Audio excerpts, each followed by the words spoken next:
Okay, I wanted to show you grading from the teacher's perspective. So here I am on my class homepage.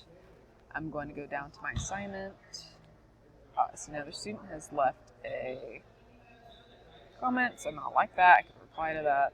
I see I have 2 submissions. And this is so handy dandy. This is going to give me statistics on my average scores. And of course, I only have 1 submission, so this is only going to show that 1 student's result. But this is really handy if you have a larger class and seeing, okay, where are my students falling short? What do they have down? What do I need to go back over? So I'm going to go to my students. I see one hasn't taken a quiz, so I'm going to send a reminder. This is an old professor, so I'm not going to send this, but just so you know. I'm going to go to my student.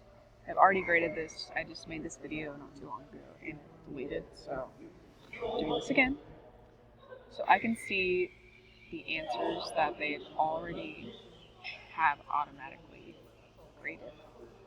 The only one I have to grade myself is the short answer questions.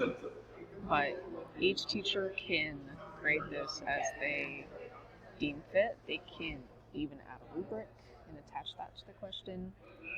But I'm just looking for honest feedback.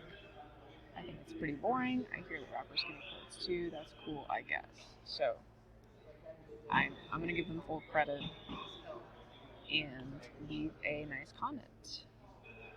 And once I'm done with this, I can just push close. And that student will be able to see their full grade and my